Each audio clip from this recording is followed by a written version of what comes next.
All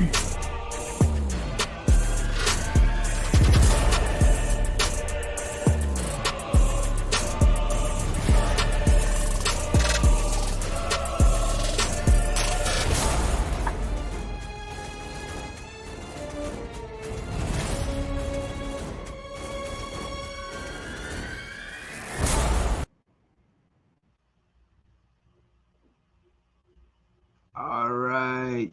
Yeah. That beat go hard. It do.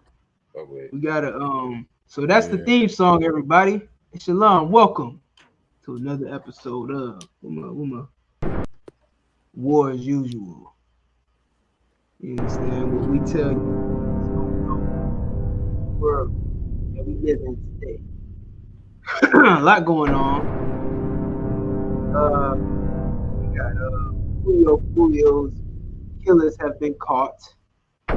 Well, there's still one more at large. 4 have been caught. What else we got? We got Kamala Harris prophesied to bring Megan Thee Stallion up on her campaign. You understand? I kind of wanted to touch on. I ain't mentioned this to y'all, but I did kind of want to not touch on Celeste Diddy. I kind of wanted to bring up that Olympic show, that opening show, whatever, with the damn society going on.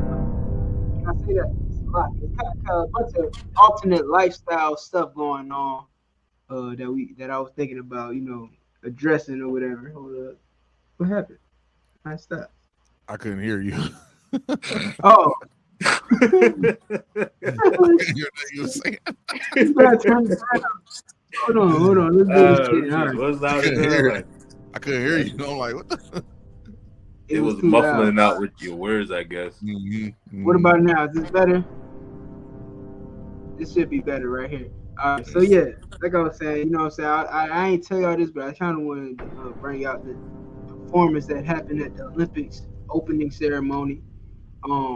We can go to it or we can't or whatever, but you know what I mean. I just thought I'd make mention of it.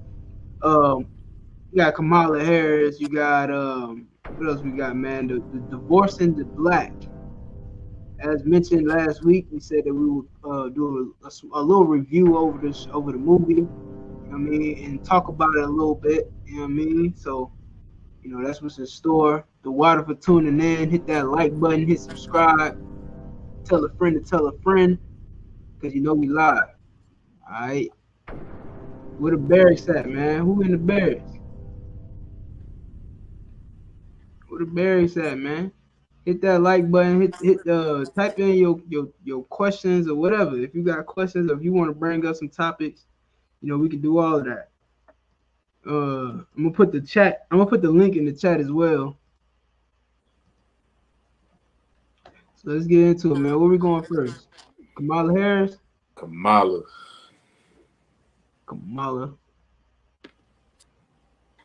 Kabbalah. If we could. Kabbalah. That's that Jewish shit, ain't it? I don't know. Oh, I can't even say that. My bad. No, now that you say Jewish. Cancel. I don't know, but now that you say that though, I don't know. I think it is Jewish. You can't get canceled because that's facts. That's news. The Kabbalah is Jewish. Who knows? All I know is like you got, huh? Nah, go ahead. Nah, my bad. I was gonna say all I know is you got a bunch of Judites and a bunch of Israelites who are into Kabbalah. And they wear it. If you they into it if you see a little red band around the it's not even a band, it's more like a string. They tie a red string around their wrist. Unless you know they into Kabbalah, which I don't really know much about it, but yeah. Shit. But if you could, Lapia, did you want my bad, real quick. If you ever seen that hand that kind of like this, like you got 2 thumbs, that's part of it. Oh, okay. Yeah, I know what you're talking about. And they got like an eye in the palm of the hand. Yeah. Yeah. Okay. Yeah. Evil shit, evil shit. Yeah, man. They're oppressive. But I was gonna Witchcraft. ask if you wanted to play your video first, real quick, Lapia, that then play this one. What Oh the yeah. hell is this? All right. Yeah, let's do that. Let's do that. Let me see. Is this a political rally or a goddamn soca fest? The hell is going on? I'm going with the latter. That's funny, man. Let me see if I can pull this up. So last week, just to recap, last week, we talked about Kamala Harris and our very own Torch bringing that fire. He made mention. He said the only way that Kamala Harris is gonna win is if she bring some celebrities such as Megan Thee Stallion. And we about to play the video right now. This was aired before it actually happened. You know what I mean? And the point is, man, there are priests and prophets over here. You know what I mean? We know what's going on. We see what's going on. And your Christian pastor is blind, and he's leading the blind. And as long as you being led by the blind, you bound to fall off a cliff somewhere. Let's get it. Only way that Kamala Harris can win this, I'm gonna tell you what the thing is. Hopefully she ain't listening, right? If she brings Meg Thee Stallion on, now she gotta do it too. Not bring her on as nothing political, but what I'm saying is when they do that little getting ready to ramp up for them votes, if Meg Thee Stallion is part of that entourage, because you know what Kamala gonna do, right? To get the niggas votes, she gonna bring out Meg Thee Stallion, she gonna bring out Beyonce, all of the women. Yeah, she gonna bring out all of the innocent. She might not do Glorilla though. She ain't gonna do her. She thinks she a classy black woman, so she ain't gonna do that. She gonna do Beyonce though. She gonna have like Alicia Keys, somebody for the throwbacks. You know what I'm saying? Like she gonna do that, and niggas is gonna be like, hey, "That's the president, nigga." Beyonce up there with her, nigga. How can we not vote? That's the only way she can do it. If she's smart, that's the only way she can win it. So I know how to make a mean pot of greens. In fact, people used to ask me to make greens for them for Christmas. One year, I had so many that I had to wash that we ended up washing them in the bathtub. So I am not playing around. This damn female dog. It's like she gotta make a showcase. It's like she gotta make a showcase of her blackness. Like she gotta prove that she's black. Like, come on, bro. Do y'all think her collard greens is busting though? Like, hell no. Like she makes a fire collard greens. Hell no. Nah. She ain't never made none. Yeah, I bet she get collard greens out the can and season them up and call it collard green. That's not good. That's not good at all. So that video that we that was absolutely on the 23rd, right? A week ago, made that statement. Yep. And look what we have here. Yeah. Yep. Live. That's where this happened. This just happened. Today. Like this happened today. That's crazy. Look at the comments though. They said I'm embarrassed button. For real. And this is our representation of a black woman trying to lead this country. This is so embarrassing and distasteful. Yeah. Somebody said, now Kamala, you've been doing great. This was not it. She wasn't doing great at all. She wasn't. And it's funny how it takes a woman embarrassing women for them to finally see that Kamala Harris is not doing a good job. See, because when men are bringing out the fact that Kamala Harris is imprisoning black men for no damn reason, nobody cares. Black women don't care. But when another black woman gets on stage and embarrasses other black women, now it's a problem. You understand? This woman is twerking for votes. If that ain't a slave, you got to tell me what is. Vote or Diddy. This is vote or Diddy in your face. That's another thing the Torch himself brought out last week. I mean, you get two choices: vote or Diddy. Goddammit! And this bitch Diddy bopping on the stage. Yeah, some Diddy I'm shit sorry, going on. It's a freak show. This female dog. Oh man, now what is this? Yeah, that was funny. I ain't gonna front watching this video. Can we You play see the that audio? single white guy in the back?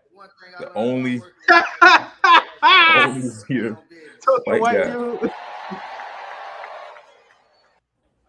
One of these issues that I care about is resolving the gun violence issue. Nigga said he want to resolve it. You can't understand the struggles of gun violence if you're not in the field or in the heart of it. So one thing I mean, he's not in the field, but my bad. She always stand on business.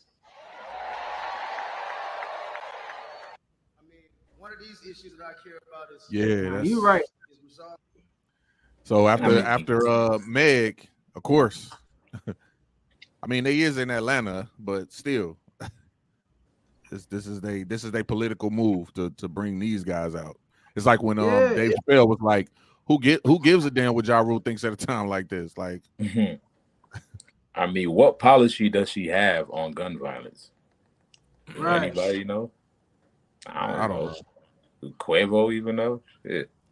Right, but why they bringing them up there? Like, I mean, I know why they doing it. They doing it because they think that niggas is influential, and we are with stars and people with prestige, and that's why they're using these niggas. Because I mean, really, do we really want to take voting advice from Quavo?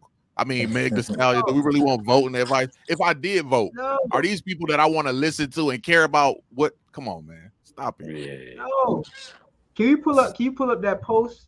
It's a post where somebody said where the caption was I'm locking up men too, something like that. Well, it was Megan Thee Stallion with Kamala Harris, and the caption said I'm locking up men too, or some shit like that.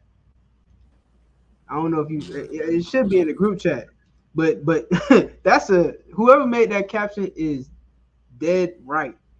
You know what I mean? And you know what I'm saying? Listen, I love Megan Thee Stallion. I love her. You know what I'm saying? That's my sister with her little funky ass. But she like when she locked up Tory Lanez, and it was proven that he didn't shoot her in the foot, and he still went to prison. That's crazy. Like that just goes to show you that there is no protection for black men, and it's crazy how black women are crying and begging for protection from men, but all the men are getting locked up, and a lot of the women are the ones doing the locking up. Every time you get on the phone and you call the police because your boyfriend is arguing with you, and you make it seem like it's a domestic problem, and you get them locked up, it's you. You understand? Every time that you put a brother on child support knowing he can't afford it, you know what I'm saying? When y'all could just work out y'all differences together, when y'all could just, whoever the breadwinner is, take care of the finances. You know what I'm saying? When you could just handle it that way, you put him on child support, and now when he can't pay, he gets locked up. That's you. You understand? You are a pawn in white supremacy. That's you. You're a pawn in white supremacy, and you further their cause rather than furthering the black man's cause, rather than building up black people, building up a black nation.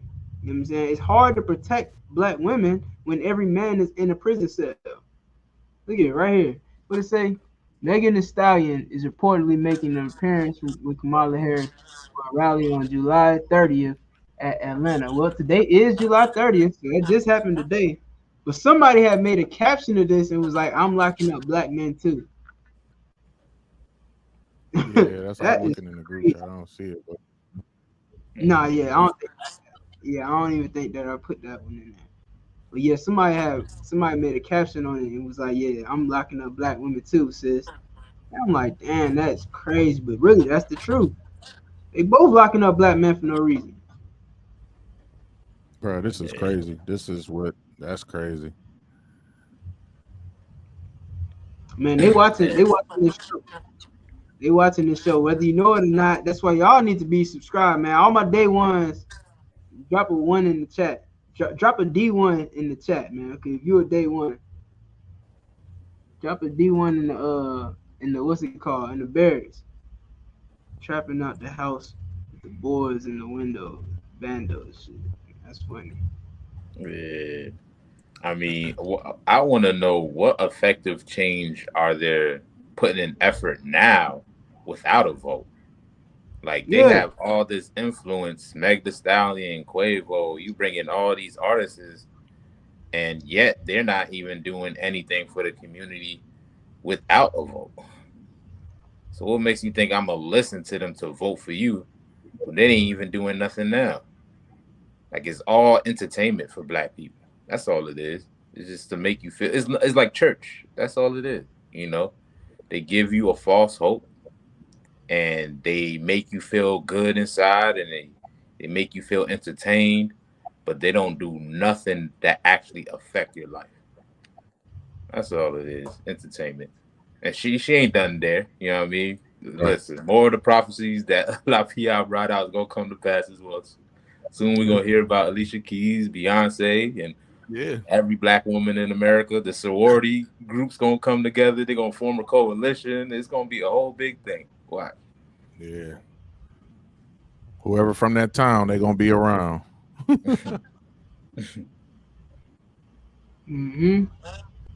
Do we have that video where that video of the debate where she was where I think it was AOC, she was like Kamala Harris locked up 1,500 black men?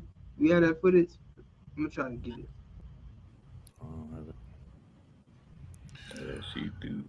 She definitely did lock a few brothers up, man, as a district attorney of California.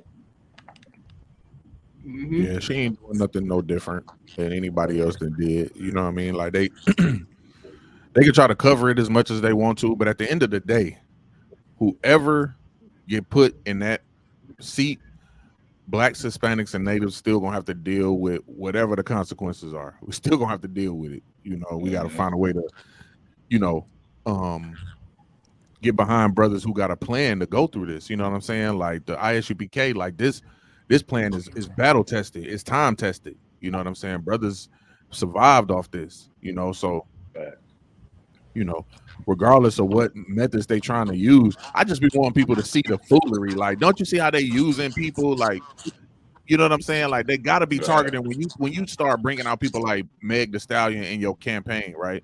You're bringing her out for some sort of woman empowerment. I'm sure. I doubt that you even followed the whole Tory Lanez case in that debacle. I doubt you. Somebody just probably briefed her on it. Like, yeah, she got shot by an old boy. She's like, oh, okay, then yeah, bring her on. But I just be wanting people to see, you know, and I think we all can agree just how they trying to trick you. You know what I'm saying? Trying to use this person to get your vote. Obviously, they targeting 18 to 25 with, you know, bringing Meg Thee Stallion out there, black women 18 to 25, because they, you know, for you know, they want the vote, they want the influence, they want all of that. So yeah, I just want people to see that, man. Like, and hopefully people ain't being swayed by that. Like, if she up there and her voting numbers go up because of Meg Thee Stallion, like, this is a problem. Shit, like you mentioned, that's her only chance of winning. Like, the only chance that she got is to pander to black women. Is the only way. You know what I mean? And she knows that. She knows that. You know what I mean? She's going to utilize that to the full out extent. Right. Because she knows she don't have the Isarian male vote. She knows she ain't got that. Yeah, right. Facts. She can't play too far. She can't play too far to the right being black, because at that point she's going to lose the Isarian woman vote. So she got to push the envelope on the black side. She gotta push it, because if you that's why she's so hesitant. You know what I mean? Like, she doing the black stuff, but at the same time she's trying to stay down the middle. But you know, the world still ain't accepted that. You know what I'm saying? The people that's in voting power still ain't accepted that it's a melting pot down here. You know what I'm saying? On this side of the Gulf. You know what I mean? It's a melting pot down here. They don't care about that. Isarians still rule the government. They still rule the world. Shit, if you look at the people that attended her rally, I mean, you seen only one white guy standing in the crowd, you know, sticking out like a sore thumb. Man. You know what I mean? And you go to the opposite side of a Trump rally, and it's nothing but Edomites. Like, you know what I mean? Like, this country ain't no kumbaya, getting along and make America one. All that is a false narrative, man. It is. And you know, and we bring that out on the show every week, and mainly because of the fact that this is a perpetual thing. Like, this thing just keeps happening. It's been happening. You know what I'm saying? Like, I remember being young and watching presidential debates and not really watching them, but knowing of them, getting to the age where I started to watch them and just started to realize how much rhetoric and influence and commercials and things they trying to do to sway you. You know what I mean? Just for that person to get in there and everybody be like, "This is not what he said. This he said one thing and did another." Like, that's pretty much been the track record of your presidential campaigns, you know, since the beginning of the time. So, facts, and the justifications are, you know, it's unfortunate that. Oh, you got it. Okay, there you go. I was just gonna say before if you don't play the video, but I was gonna say real quick that well, what people are trying to say now to justify her, you know, if you say anything against Kamala, you know what I mean, you got people that's up in arms ready to combat you about it, but they love to blame us for our conditions now. I mean, just to justify this one so-called black woman, right? They'll blame us for the problems in the community, right? And say stuff like, "Why you relying on one person to change things, and you have to vote locally, and well, the black man ain't never defended the community and all that stuff, man." All of that's bullcrap. You know what I mean? Black people are not to blame for what goes on in the neighborhood. It's not our fault. You know what I mean? Now, of course, there's issues amongst us that we have to address and fix. Yes, of course. You know what I mean? But the root of the issue, it starts off with oppression and white supremacy. Right. You know what I mean? Right. And if I could, to go along with what you're saying, what people don't realize is that even if we vote, right, let's just go out on some hypotheticals. Let's just say that we get all black people together and we on one accord about voting for whatever Democrat, Republican, whatever, mostly Democrat, whatever. We even if you voting and putting that person in there, those people, there's like a lifeline. Those candidates and those people that want to run, some of them start out with good intentions. Some of them may start off with, "I want to help my community. I want to see black people this. I want to see black people that." A lot of those candidates start off like that, grassroots. But as they go up and the pressure of success and wanting to win, they bend. They bend and they bend. And that be the issue. That be the part that people don't realize. Like, okay, yeah, you didn't vote it to get this person in that seat, right? They in that seat. But after that, it's out of your hands. There's nothing you could do.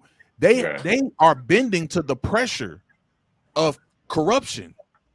It's all corrupt. That's why when they get to the top, it's like, this person ain't this. He ain't what he said in his campaign. That's because in his campaign, they didn't put a gun to his head and say, "Hey, you got to do this or this. You got to use this money for this, or we're going to extort you. Oh, we got pictures of you. We got videos. We know your background. We heard this crazy, you know, you said on the telephone." You know what I'm saying? Like, so they start bending. You know what I'm saying? And for the love of money, we all know is the root of all evil. So once money start getting involved, man, they bend every way. You know what I'm saying? For the money. Pause. If I may too, like, what's the bigger problem? What black people need to realize is that politicians lie, and our problem is we just like conveniently forget every time we're done wrong. We conveniently forget it. We just like, it's like out of sight, out of mind to us. Because every year, every 4 years, when black people cast a vote, they're casting a vote because this politician promised them this, and then the next year, 2000, in the next year after they vote, their promises aren't met. Then 2 years after that, promise still not met. 3 years after that, promise still not met. 4 years, now it's time to vote again. And then you voting again for somebody who's making a promise and they're not keeping their promise. You voted for Barack Obama. He said, he said something. His whole mantra was change. You know what I'm saying? Like, you know, he's going to provide change for black people, because of course, who else would he be talking about except for black people, because black people were his biggest voters, right? And he promised change to the black community. What did he change? He changed the right for alternative lifestyle members to marry each other. He initiated same-sex marriage was legal. How the hell does that benefit black people? It don't benefit black people. What else did he change? He made a deal with Iran or whatever. How the hell does that change anything with black people? What do these changes matter to the black community? Then you voted. Then you said, all right, well, we done with Trump. I mean, we done with Obama. Let's get Trump in office. And Trump made promises. What did Trump do to benefit black people? Free a couple niggas out of prison? Half of them niggas shouldn't have been in prison in the first place. What said it again? I said he got Kodak blackout, didn't he? Wow. Good job. Good job. You freed damn drug addict. So like, yeah, I love Kodak Black. I love him. I love that brother. I love Kodak Black. But what does that change for black people? What the hell does that change for anybody? You understand? Then you voted for Biden. And what did he do? He made all these promises. He said, if you're not black, if you don't vote for me, you're not black. What he did? Nigga done went to sleep on us. Fell asleep on the job. Hell yeah, he went straight to sleep. You know, he did nothing. He did nothing but make your rent high and your gas bill higher. You understand? He did nothing at all. And now here you are again, 2024, and you about ready to you got to pick between Donald Trump and Kamala Harris. Come on, man. When are you going to wake up? These politicians, their job is to lie. It's damn near like it should be in their name, politician. Because all they doing is lying to you. They're not here to do. Nigga's a rapper, bro, for real. I ain't never heard that before. That was clean. That work. These is politicians, man. Their job is to lie to you to get your vote. They're gonna put some woman on the stage and she's gonna twerk because you like to see women twerk. What the hell does that do for black people? You are a slave, man. This is ridiculous. We gotta, man. Come on, man. This is ridiculous. Yeah, it's like, man, I digress. All the shit. If I may, I was gonna say this real quick. Like, all the evidence is there, and all we gotta do is just look at what worked before. Like, you get what I'm saying? Like, we done tried everything as a community. We done went out and vote, right? We done went out and prayed to their God and joined their religions. We made so many alliances with them. We did everything according to a book that they will tout as a staunch citizen, like a patriotic citizen. Yeah. We fought in the war. We did everything right. I mean, but none of it has worked. Like, if we look at the pattern, we can see that none of it has worked. So what we have to do is go back to the source and find out what did work for us. Right. When was a time in America where the black community was thriving? When was a time where we had businesses, airports, you know what I mean? We had movie theaters, hospitals in our communities, banking systems in our communities. Right. Then we'll find a solution there. But if we doing this, we'll never get the solution. Go ahead, Ward. No, I was gonna say it was about 50 years ago, right. 50 or 60 years ago, I mean?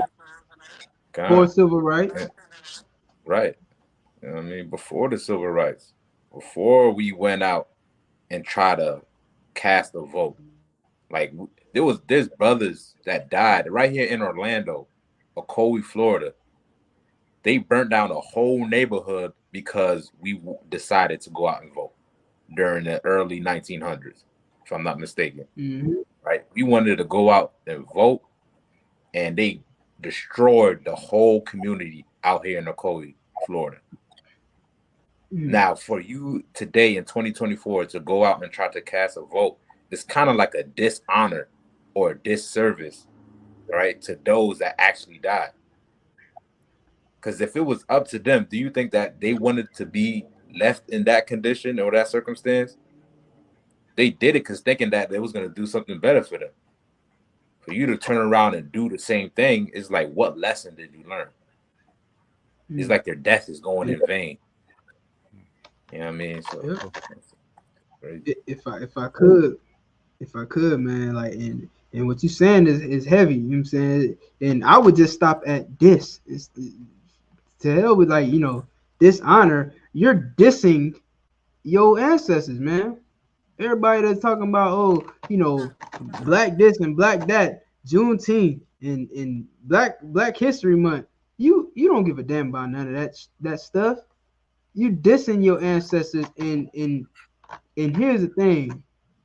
You understand? Like, you think that there's growth in 2024 because you can go and vote. Like your forefathers and foremothers, was unalived about voting. You think that there's progress. That's the word they use. They say it's called progress and it's progressional and stuff like that. You think it's progressional that you don't have to be unalive to go cast a vote. But in reality, they are controlling who's being placed in office anyway. They're controlling who you get to vote for anyway. So you don't really have a choice. Like Lafayette said last week. You know what I'm saying? If I was on the ballot, would you vote for me? No, you wouldn't. You wouldn't vote for a nigga. Not a real nigga. Not a nigga that's gonna tell you you need to stop what you're doing and pay attention. You want to vote for the nigga that's gonna put Megan Thee Stallion on the stage so she can twerk for you. That's what you're gonna vote for. You're gonna put some damn criminal up on stage who got 34, 36, 38, however many damn felonies. Because guess what? You got 2 little felonies. You got 2 little felonies, so I'm gonna vote for the nigga that got felonies just like me. I'm gonna vote for the nigga that played the saxophone and smoke weed. I'm gonna vote for him. You don't want to vote for a real nigga. Bleeding gums. Because they control who you voting for. And now that they control who you voting for, it doesn't even matter if you go out and vote. Because you're gonna be enslaved anyway. You're gonna be at the bottom anyway. You're gonna be locked up in prison anyway. Trump said, "Be more rough with the suspects." Kamala Harris said, lock them niggas up because for whatever reason. Joe Biden said these are super predators, and we don't care what the issue is that they're going through. We need to lock them up first and then find out what's going on. This is who you're voting for. You don't give a damn about black people. That's the reality. If you cast in a vote, you hate your brothers, man. You hate, if you cast in a vote, you hate your folks. That's my mantra. Fuck that. I like that. Cast a vote, you hate your folks, nigga. Shit. I want to ask y'all a question too. What do y'all say to people that said the lesser of two evils? You know what I mean? You have to pick the lesser of two evils because both sides, I guess, is messed up. So it's fine, whatever one you think will be the less evil, I guess. What do y'all say to that? Man, shit. Go ahead. I mean, to be completely honest, I can see why niggas say that. Do or die. You know what I mean? Like, I can see why niggas say that, but I mean, in my mind, I just always think the whole part that stands out to me is that you have to. Like, you don't have to do anything. You don't have to pick between the lesser two evils. You don't have to do anything. You know what I'm saying? But I think taking it from casting votes to just being able to navigate through life, because whoever goes in, let's say if nobody votes, guess what? They're not gonna be like, well, since nobody voted, we can't pick nobody. Somebody gonna get that office regardless.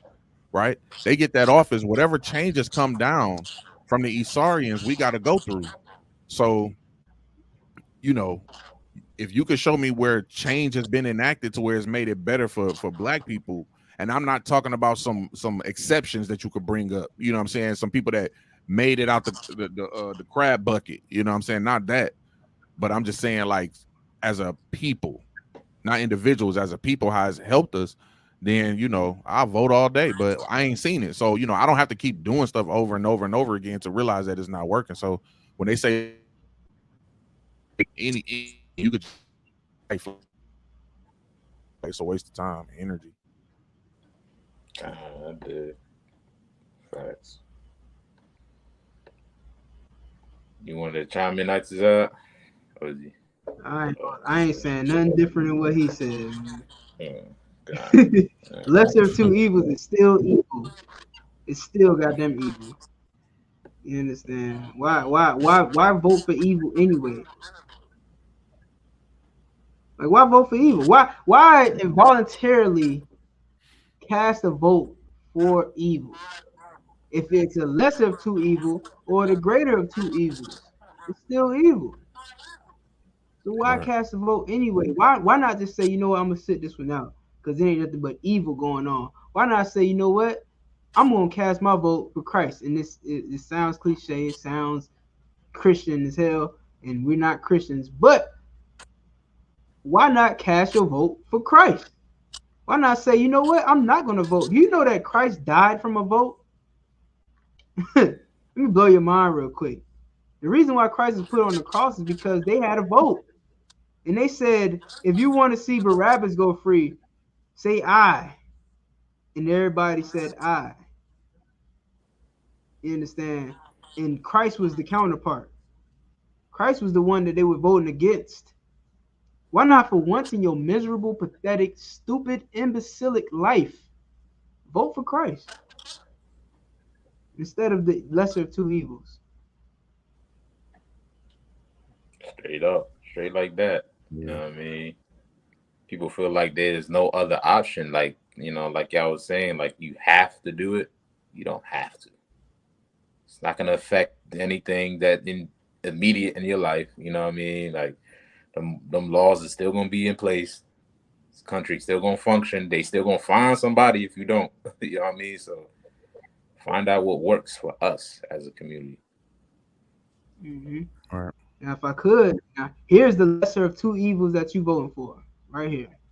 I want to bring the conversation back to the broken criminal justice system that is disproportionately negatively impacting Black and brown people all across this country today. Senator Harris says she's proud of her record as a prosecutor and that she'll be a prosecutor president, but I'm deeply concerned about this record. There are too many examples to cite, but she put over 1,500 people in jail for marijuana violations and then laughed about it when she was asked if she ever smoked marijuana. She blocked evidence. She blocked evidence that would have freed an innocent man from death row until the courts forced her to do so. She kept people in prison beyond their sentences to use them as cheap labor for the state of California. And she fought to keep a cash bail system in place that impacts poor people in the worst kind of way. Thank you, Echo. My bad, that's me. My bad. Senator Harris, your response.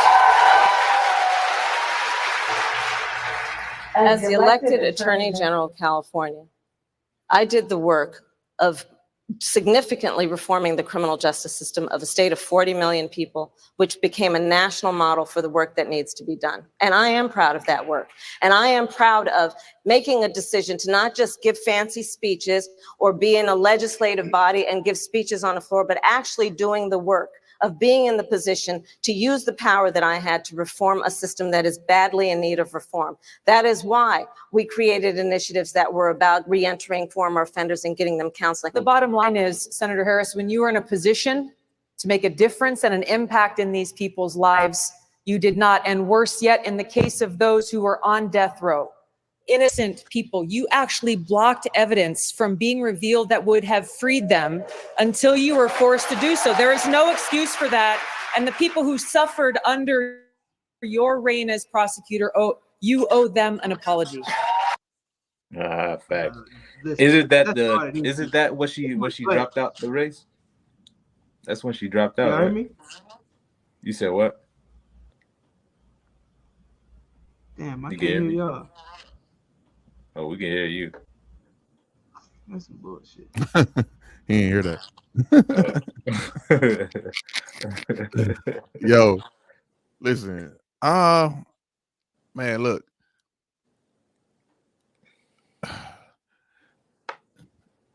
It's always puzzling to me when we start getting to this point where, you know, we electing officials, you know what I'm saying? We doing stuff like that. And then the one thing people go to is the crime section.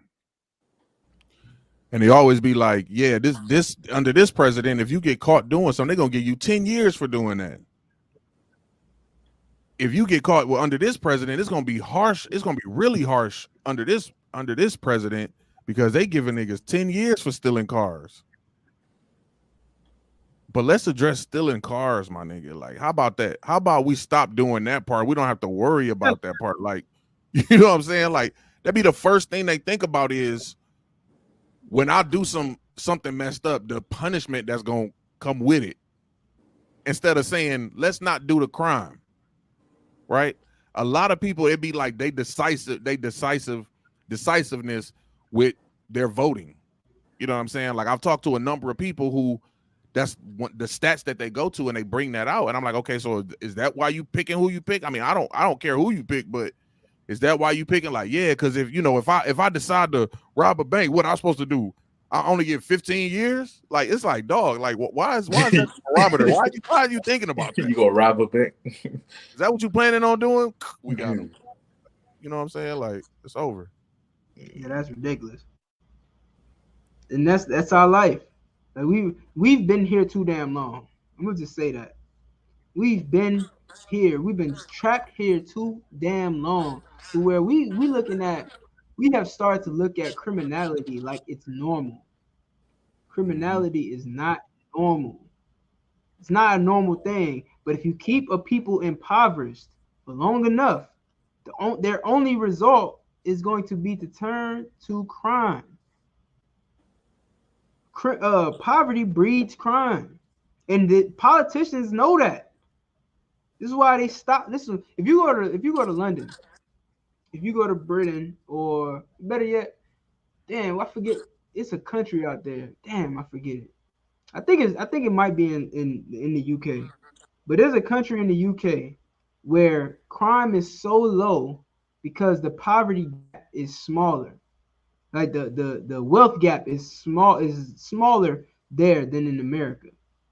Because there's such a huge poverty gap in America, that's why you see so much crime in America. But if you go overseas, if you go to these other countries, there's less crime because there's a smaller wealth gap. Everybody isn't just dirt poor out there. You understand? And that's what breeds the crime. And these politicians know that, man. That's why they don't work on a poverty bill. They don't try to build a poverty bill. They try to build crime bills.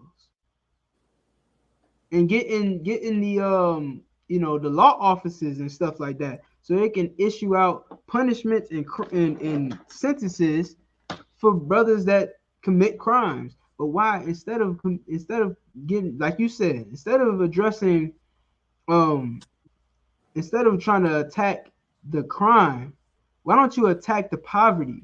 Because if you attack the poverty and you kill the poverty, then the crime will die as well. But you politicians, you people, you white collared criminals, you understand? You politicians and upper class white people, you profit off of crime. You profit off of the crime that black people commit. So you can never reduce the crime rate. You can never reduce the poverty rate, because as long as you reduce the poverty rate, then that means that you're reducing your wealth rate. That's what it translates to. And that's just facts. I'll yield. Shit, y'all want to jump into the next topic? Yeah. Yes, sir. Crime is free labor. Facts. Say you're right. Yeah. Yeah, corruption is a lucrative business. Very lucrative. Yeah. So I mean, what do y'all want to talk about the Olympics show or nah? We can skip it if y'all want to. I thought I was going to talk about the black and the what's it called? The divorce in black. And then Oh yeah, when y'all want Black to in do the that? dark. Black in the dark. Black in the dark. Yeah, let's go. Yeah, let's go ahead. Yeah. All right. So if you haven't watched it already, can we pull up a screenshot of it? A screenshot of like the movie trailer, or I mean not trailer, uh, cover or whatever the hell you call it.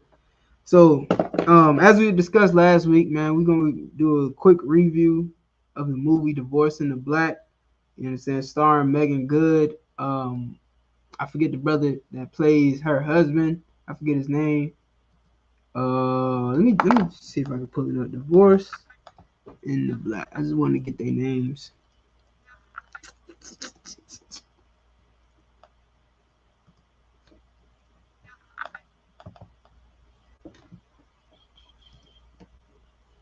My bad.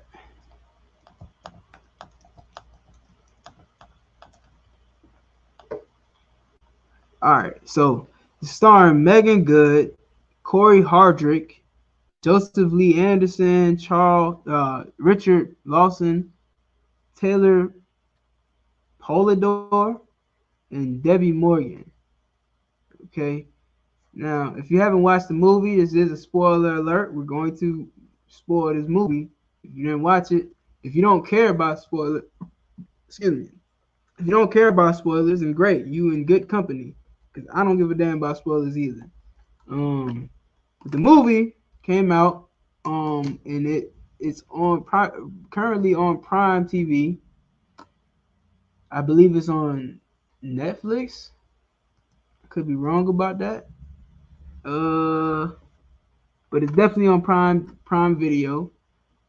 You know what I mean? Listen, Lapayala, what's your take on it?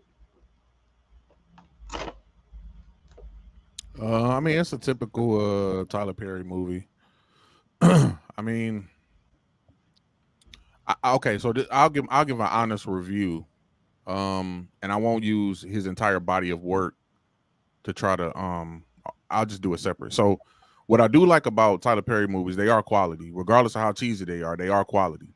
You know, he generally stays around black issues. You know what I'm saying? Black issues that, you know, nothing different from anyone else, because like even when they show us in like Hollywood, you know what I'm saying, like whether it's like The Best Man or, you know, Brown Sugar, or, you know, movies like that where they talk about black experiences within relationships and things like that. So he does go heavy with that.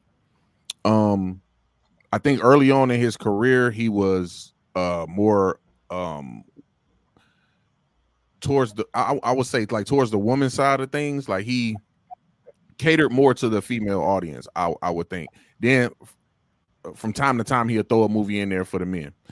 As far as this movie is concerned, I think it overall was a good movie. I just think that the end for it to me was kind of unrealistic. You know what I'm saying? Like I mean, and when I'm talking about the end, I'm just talking about the things that kind of played up to it, not the fact that, because I think she like shot him at the end with a shotgun, all of that, but yeah, just the lead up to it. You know what I mean? Like the way that he was like deranged, and how the family was together, and how, you know, how they you know, he was like the outcast and she was like the church girl. Like, you know, that part, I guess to take up time, you got to do something. But that's the part that was just kind of unrealistic to me. Like, you know, that was really storyline. But I mean, overall, it was a Tyler Perry movie. Like, she triumphed, I guess, over her oppressor. You know what I'm saying? Like, that's, you know, her husband. You know, that's what it is. But he did divorce her and then, you know, get mad about it. So, you know, that sheds light on a lot of things that's happening around in the news. But I mean, that's really it. Like, it's hard to Go ahead. My bad. I ain't mean to cut you off. I thought you was done. No, I was done. I was done. Listen, Tierra Dawkins, you gotta explain what you mean. This got to be a Tyler Perry original. Explain what you mean. Sherry Ross says Shalom, fam. Shalom, sis. Listen, here's my take on it. Right from the very beginning of the movie, it was just drama all the way through. Like, I mean, bro, like it was really frustrating to watch because it wasn't a build up. I hear what you're saying, Lafayette, but to me, like watching this movie, there was no build up. It was just drama after drama after like drama on drama on drama on drama, crying scene, drama on drama on drama, crying scene, drama on drama, sex scene.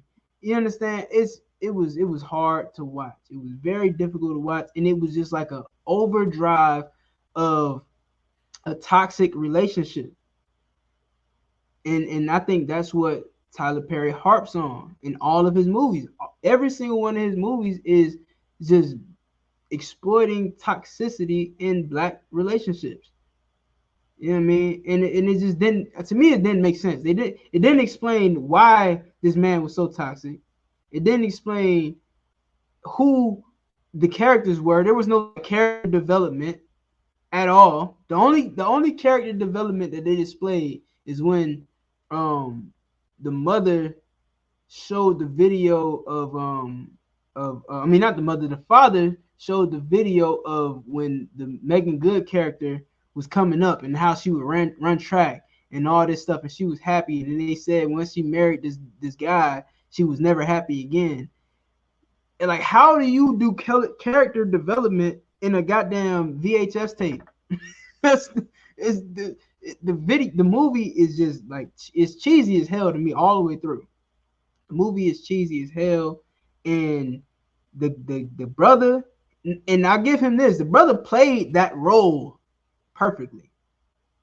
The brother played the role perfectly, but the role was just trash. There was no character development for him at all. You didn't come to realize why he became so such a monster, you know what I'm saying? Such a tyrant. It didn't explain why he became like that. So it's just like you just stuck to believe that men are like this. And again, that's what Tyler Perry does with his movies. So like Tierra Dawkins said the whole cover and plot gave that.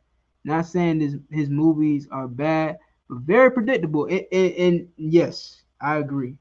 That's why I needed you to explain, because it's very predictable. Not only is it predictable, it's like there's no plot twist. You're never going to expect a plot twist in Tyler Perry's movie. You already know what's going to happen, no matter what happens. You know what's going to go down, and that's what I got from this movie. The ending, like you said, was unrealistic, and honestly, why it was dumb as hell. It like the scenario that took place. And I gave y'all a spoiler alert, so I'm not afraid to spoil this movie for y'all. In the end, it was dumb as hell for the Megan Good character to invite this guy who's obviously showing signs of what they call it, like social, like he has no social skills at all. Understand? He's showing signs of psychotic behavior. You understand? Like Torch said, he divorced the damn girl and got mad because she signed the divorce papers. You know what I'm saying? So it's just, the whole movie didn't make sense. And when it got to the end, and she basically not invited him, but she kind of tricked him into coming to her house just so like she could record him talking about, you know, what happened, and then eventually shoot him with a shotgun. All of it was fucking unrealistic as hell. Megan Good, like, she weighed about 100 pounds soaking, and she got this big ass shotgun and she blows this nigga away. She's there with nobody. Here's another part. When she was in the damn truck with the dude in his pickup truck, and she just decided to tell him that she wanted to have sex with him. It's like, bro, y'all just goddamn met. Mhm. And it showed to me that this character has terrible decision making. She makes bad choices. All her life she's made bad choices. From the time she got with this dude to the time she broke up with him, she's only made bad choices. Every time. She just like, it's just bad choice after bad choice.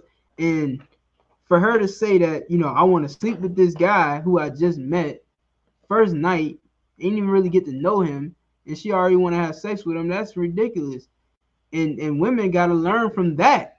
My problem with Tyler Perry movies is that he's always exploiting the problems of black people, but he's never offering a solution in his movies. And I don't think that entertainers are meant to give solutions to black problems, but the fact that we only look for them to entertain us and exploit our problems, but never face the reality of what needs to be fixed in those black relationships is a problem, if you ask me. So it is totally unrealistic. She invited this man to their house. She tricked this man over to come to her house with no one there to protect her, and then out of nowhere she pulls out a shotgun, shoots this man, and then what? Nothing. Okay, it's just crazy. With that being said, my official review is a 7 out of 10. I will give it a 7 out of 10 on the Tyler Perry 7 out of 10. movie scale. On the That's Tyler pretty Perry high. movie scale. I ain't gonna front. That's pretty high, On my the nigga. Tyler Perry movie, 7 out of 10. On the Tyler Perry side of the game, yeah. Oh, 7 out of Tyler 10. Perry. So that's one of his best joints that he dropped. I mean, I don't want to really get into the whole thing, but I won't say it's one of his best. It just was it was him doing him. That's what he do. You know what I'm saying? So I can't really be like, I know that's what how it was gonna go. So that's kind of like the only movie I would say that ever threw me for a loop was Acrimony. That's the only one with Taraji P. Henson in it that threw me for a loop. That was totally unpredictable. I didn't see that one coming. But yeah. So we'll see. I heard they're supposed to be doing a second one, so he might just fuck all that up by letting her come back from the dead and kill this man. She's not dead. No. I now here's where I disagree with you, because I don't think she was dead either. I didn't think she was dead. I didn't. But I think they fucked up by killing her. If that was what they wanted you to believe. I don't think he killed her. But and I think honestly, I think that was a terrible ending. It was a stupid ass ending that she got dragged under. Yeah, she was underwater. She should be dead. Ain't no way she survived that. Ain't no way. She probably got out of it. Like, the chain probably loose. I don't know. She probably broke her foot off. If they show in the movie that she lost a foot, then listen, I'm gonna nominate this nigga for a Grammy if I can. If I can nominate anybody for a Grammy, I would nominate Tyler Perry if he makes a Acrimony 2 and the Taraji P. Henson character is missing a foot. That would be amazing. That would be great character development right there. Yeah, I don't know, man. Yeah, Tyler Perry doing the thing he do. That's what he do. So I'm giving him a 7 out of 10 on his scale. Would you give him hold on. What do you say on a global scale? On a global scale, I would say probably about a 6.5. Damn, that's still good. In my opinion, I mean, still because good on a global scale. But you know what though? My only bias comes in the fact that I applaud directors who deliver every time, even if that's their brand. I'm not expecting Tyler Perry to give me, M. Night Shyamalan. I'm not expecting Tyler Perry to give me, whatever other Steven Spielberg. You know what I'm saying? Like, when I see a Tyler Perry movie, I go in knowing what to expect. So he deliver every time. It could be bullshit, but like, okay, it's Tyler Perry. You know the wig's gonna be messed up. The black people hair gonna be jacked up. Somebody's grandma gonna die. Somebody gonna cheat on somebody. That's Tyler Perry. So I mean, he doing his consistently, and he's still selling. So That's why I said on the global scale I give them a 6.5 because people gonna go see it, man. Shit, I watched it. I don't normally watch that, but I turned that shit on. It was like, let me see what Tyler Perry doing, and it just happened to be this one. So he got me on that one. Yeah. There you have it. Yeah. 3 hours. I mean, I'd say this: it's better than a lifestyle movie. It's better than a lifestyle movie. And lifestyle movies are entertaining. They interesting. I wouldn't say entertaining, but they are interesting. But lifestyle movies are like food with no seasoning. Yes, it'll give you substance, but it ain't gonna taste good. Nah, it's not. It's not. That's exactly what that is. Well done. I like that. I would get on a global scale. I would get a movie about 5.5. For me, that's just my personal opinion on a global scale because I already like I said, lifestyle movies. I look at no lifestyle movie to me ever peaked above 6%. I mean 6%. A 6 rating. You know what I'm saying? No lifestyle ever peaked over a 6 rating. So, and that's not all lifestyle movies. Lifestyle movies or lifetime movies, typically around 5.5 maybe, but they never peak over 6. This movie definitely was on some lifetime stuff, but better than a lifetime movie. And I would give it like a 5.5, 6 at best. Now on the Tyler Perry scale, definitely a cold 7. Definitely a cold 7. I don't like Tyler Perry movies, to be honest with you. Medea is better than this movie. To keep it real, and I don't want to see no man in no dress. But Medea was better than this. All right. Medea, go to Christmas. But well, there we have it, folks. Black and a divorce. You know what I mean? You black and you divorced. This is your movie. If you're black and not divorced, this is your movie. You know if you black and you divorced. Yo, and here's too. That's another thing too. I think somebody brought it out real quick. Salaki. But yeah, both of them went through public divorces. So that's what kind of also adds a little bit to this because of the fact that, you know, Corey went through it with Tia or Tamara, whichever one. And then, you know, Megan was going through it with her, the pastor she was with, and then with Jonathan Majors now. So, you know, I mean, so that's why he get that high rating like that. You know, I like how he threw that in there. You know what I mean? Like it's a little bit of a dynamic to it because it got some not truth to it, but they both in crazy situations. So, you know, it's reality. It's got reality. Yeah. Art imitating life, or life imitating art. My bad. Go ahead. Nah, I was gonna say when it comes to acting, like that makes them perform better too when they, you know, tap into that. Yeah, they got something to pull from. Yeah, real talk. That's why I gave credit to the brother Corey. You know, so I gave him credit because I feel like he did tap into something inside him. You know what I'm saying? And it brought out this character. It exaggerated the character, but it brought it out, and it was a great. I literally wish that there was more character development behind his character. Like they show him crying and shit at night, you know, Megan Good comforting him while he cry and shit, and it's like, where is this pain coming from? Like we need to know where this pain came from. Where's his father? They said it though. Show us. No, I mean I didn't get that. I don't know. You tell me. You tell me if they put that out, because if I was Tyler Perry, I would show why he's in pain, and I would use his missing father to do it. Like he's missing his father. Is his father dead? Because that would definitely explain the pain. Did his father abandon him? That would also explain the pain. But we don't get that. And then his mother is just a tyrannical bitch.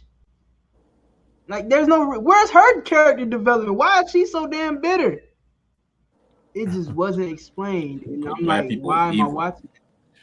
That's what Tyler. That's what it is. That's all you get out of it. That's literally all you get out of it. Is that black people are wicked and toxic. You can't be around them. And he listen. Is Tyler Perry married to a white woman? Because I would not be surprised. No, we won't. I don't think Tyler Perry liked women, to be honest. Yeah, that's crazy. I don't know. Is he even married? We gotta look it up. So I think just real quick, I think in the movie they did address what happened with his father, so we might have to go back and look at it again. But I think he was responsible. His mother made him kill his father. Damn, so he had to kill his own dad. Yeah, so I kind of remember. Yeah, so they kind of pulled from that. You know what I'm saying? And them being the family that's kind of like on the outskirts. You know what I mean? So yeah, so they kind of established that. You know what I mean? Like that's as far as they go with that. I mean, I don't know what else you want to you could do. Yeah, so it's not his fault. But they kind of touch on it. Pause. But that's it. That's all I got on that, man. That's all I got on that, man. It's a Tyler Perry movie. If you like Tyler Perry movies, then it's the Tyler Perry movie you should see. I mean, they all in the same multiverse. So make it Tyler Perry universe. That's what it is. In the Perryverse. They in the Perryverse, man. Yeah, for sure. All right. Next topic. All right, I get it. Next topic. Well, I will leave y'all with this. You know what I'm saying? What goes on in the Perryverse does not affect black people. You know what I mean? You don't have to live your life like you're in the Perryverse.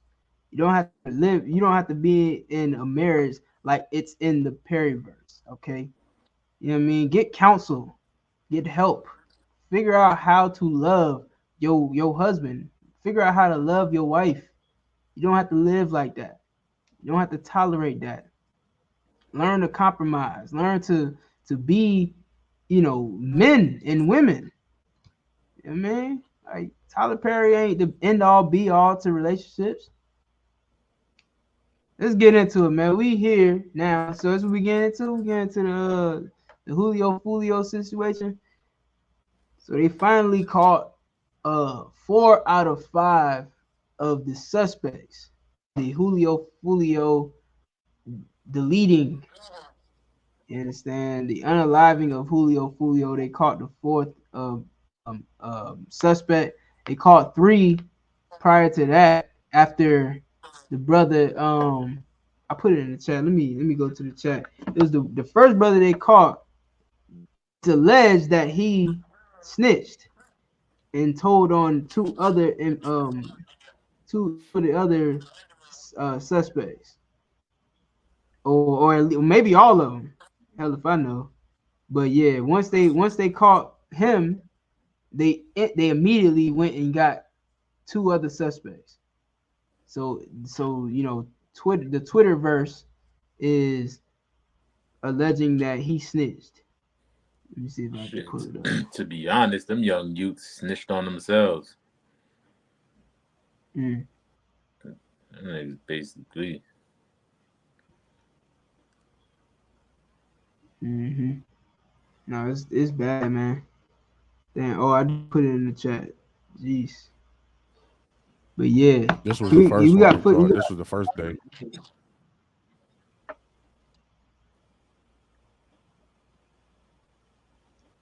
We got audio. Keep coming. Keep coming. Keep coming. So walk back to me. Can't find it back.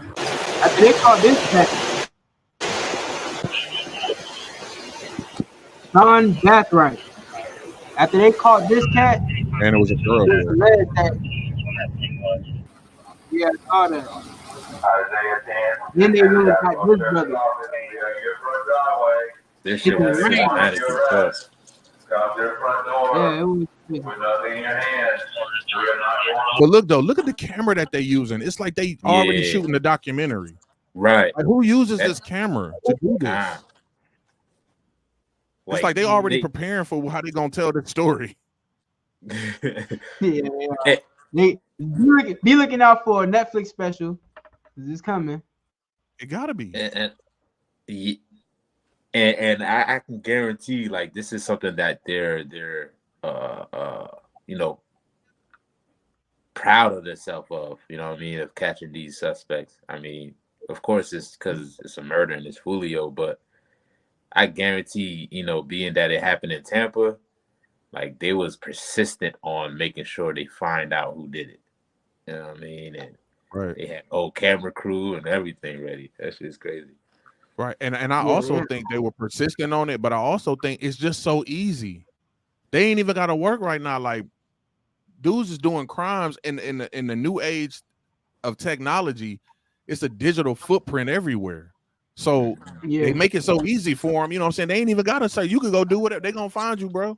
Because you got something. You know what I mean? Like, you leaving some type of footprint somewhere.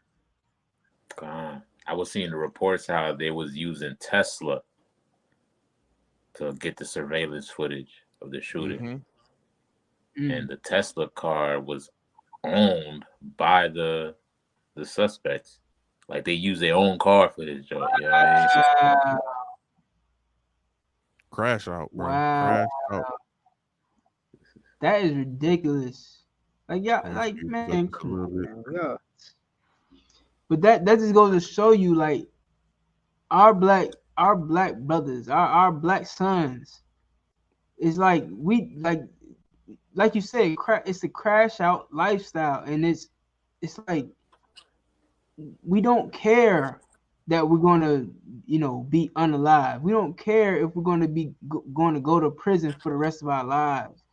Like, we don't care what has caused our young black men to display this type of behavior. And the only thing I can think of is Christianity. Now, the reason why I say Christianity is because it's the Christian church that teaches a black woman that, you know, she can leave her man if she feels unsatisfied or if she feels unappreciated, quote unquote. You know what I'm saying? Or if she's unhappy. Just because you're unhappy, you know, the key word in emotions is the word motions. You understand? Your feelings change. They move around. You're not going to be happy all the time. Sometimes you're going to be sad. Sometimes you're going to be angry. Sometimes you're going to be, you know, upset. Tomorrow you might be happy, but goddamn, you're going to leave your man, the father of your child, because today you're not in a good mood. And the Christian church teaches that if you're not in a good mood, it's okay to leave your man. While also trying to teach that sex is, while also trying to teach that you shouldn't have sex before you're married. While also trying to teach that, you know, having children out of wedlock is bad. Well, don't you know that according to the Bible, sex is marriage? So if you lay down to have sex with a person, you're supposed to stay with that damn person. Why your Christian church ain't teaching you that? You should stay with who you lay with. So, like, if somebody wanted to say something, I'm gonna yield. Nah, you right on, man. You know what I mean? Just to add on more to this crash out culture. If y'all want to address more about that, what is this crash out culture? What does crash out even mean? What is these young kids doing? And where are they getting this from? You ever see that commercial? It was a commercial a while ago. They used to play this. And they was testing cars, and they had this family, but they was crash dummies. And their job every day was to get up, go to the facility, sit in the car, and let these testers drive this car into this brick wall every day. Just every day. That's what their job was, over and over and over again, testing speed, different types of speed, just crashing the fuck out into this brick wall. That's crash out culture.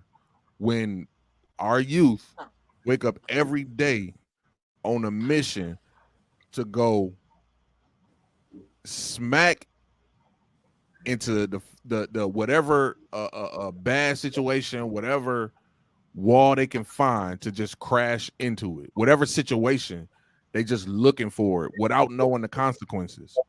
You understand what I'm saying? Like, and then the social media along with entertainment combined is giving them the perspective that they can recover from that, and it's easy to recover, or somebody's gonna be okay, or even if you on the block and somebody come home and they good now, you know what I'm saying? You're like, oh, he did his bid, he could come back. Look how it worked out for him.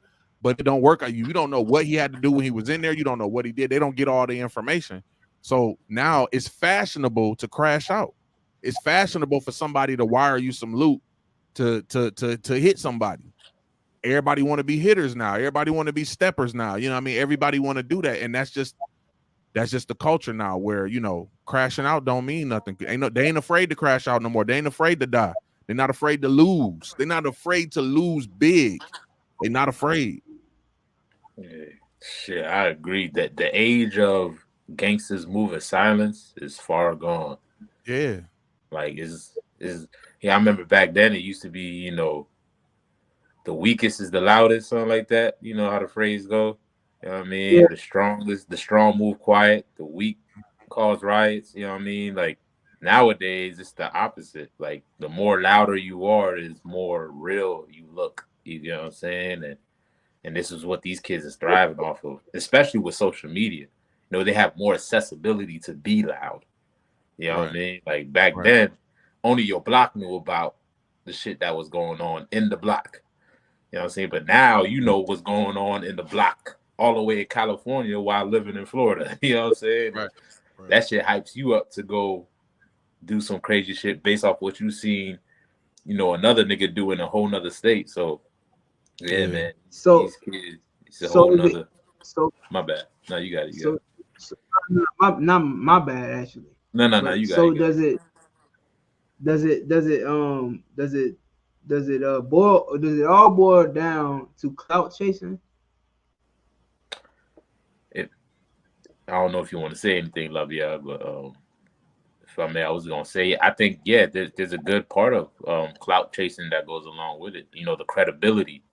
You know what I mean? Wanting to be known, wanting to be recognized, wanting to have status for certain shit. When knowing all of that shit, it really don't mean nothing at the end of the day. You know what I mean? It's fake credit that you can't exchange it for anything valuable. You know what I'm saying? Like, these niggas gonna rot in jail, and it's unfortunate, you know what I mean, for a situation like the sister said, on both sides. They gonna have to sit in jail after a few years pass. Ain't nobody gonna be talking about them. Nobody's gonna be visiting them. Nobody's gonna be worrying about them. You know what I mean? And then you have another cat that's, you know, dead and gone, where his family got to be mourning about that. You know what I'm saying? So it is very unfortunate on both sides, man. All for clout, you know, recognition. Right. Yeah, it's great. And you know the I know you about to pop in here, and you know part of the a long time ago, everybody wanted to be hood famous. Hood famous was a code you couldn't break. You didn't know why certain people was hood famous. You know, it was certain things that they had to do. Social media then made it to where now everybody can see. Like a lot of times it had to be by mouth. You know what I'm saying? Like word of mouth when somebody became hood famous because they did something, somebody talked about it. It was so big that so-and-so told so-and-so. Now everybody can see it. So now it's just a matter of they want to be hood famous. So now they go commit a crime and then put it on the internet. Because that's where everybody at. You know what I'm saying? So now everybody know, oh, it was Lil D. He was the one that shot old boy up there. Now the word could spread faster than it used to. You know what I'm saying? You had to put in work for years, 5-10 years for niggas to know your name. Now overnight, instant sensation. Yeah. You the guy that, you know, took out Pop Smoke. You the guy that took out Julio Foolio. You that guy. Now everybody know you. Now, as a minor, you're going to do a little bit of time, come out of jail, and people still going to celebrate you. The nigga, while you in jail, they're going to say free you. Right. Like you committed a committed a heinous crime that you're guilty of, and people still going to say free you. Hey. What do you mean free him? He committed a crime. And why you in that? My bad. I was gonna say why they in that jail. You think that shit really matters, bro? That free you shit, that shit don't matter, bro. Right. No. Niggas be not getting free. Yeah, nigga, free you. Like, come on, bro. They acting like the defense is like, and Judge, we would like to point you to Exhibit A, all the free use on the internet right now. Like everybody is saying free use. Everybody got a T-shirt on out there, and they trying to get them to come home. You know. Hey, Shalom Akim. It's just free this nigga. Hey, I just wanted to say I know it. I know it. I know a dude that got locked up and had and posted on his Facebook, "Free me." Yeah. That's stupid. Come on, man. Come on, man. That's clout chasing, man. That's the result of clout chasing. Like, what are you doing? Free you. You should have never went to prison. You shouldn't have committed a crime. Now, I'm not saying that as if black people don't get wrongly accused and wrongly prosecuted for crime. I'm not saying that. Right.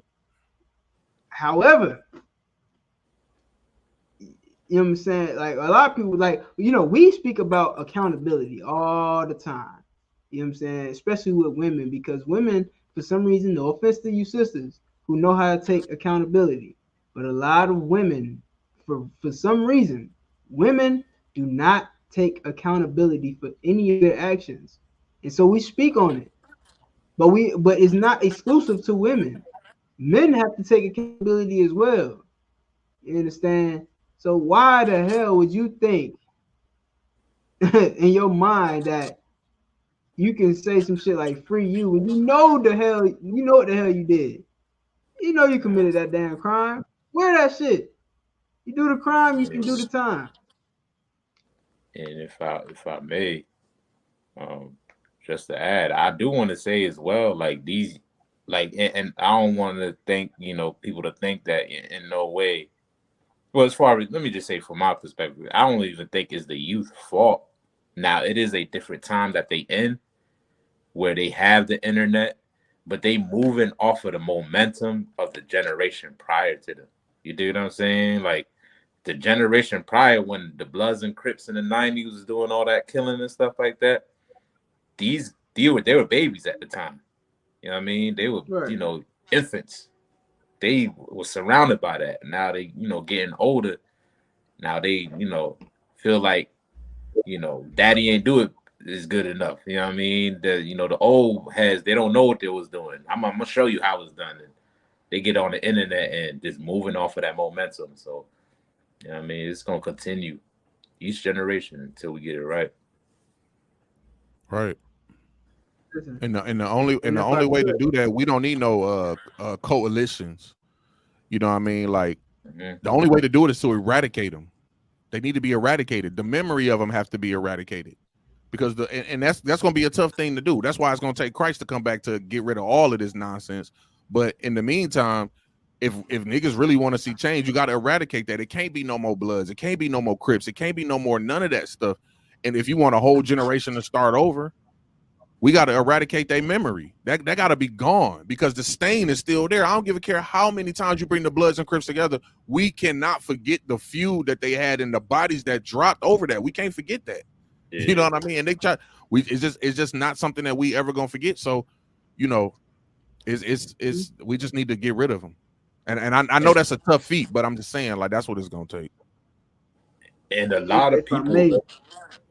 Nah, go ahead. So like if I could real quick, like, you know what I'm saying, and I hear what you're saying on the Crips and the Bloods, right? But what people fail to realize also is that the Crips and the Bloods started off as a community protection organization. Like, these two groups assembled to protect the black community, right? And what happened over time is white culture influenced them to become more of, you know, what their idea of a gang is, more to like the mafia and the mob. You understand? At one point in time, Crips stood for community resistance and progress. Why? Because they were here to protect the black community. They were here for that. All of a sudden, and here's the thing too, like what you said about the 90s. The gang started in 1969.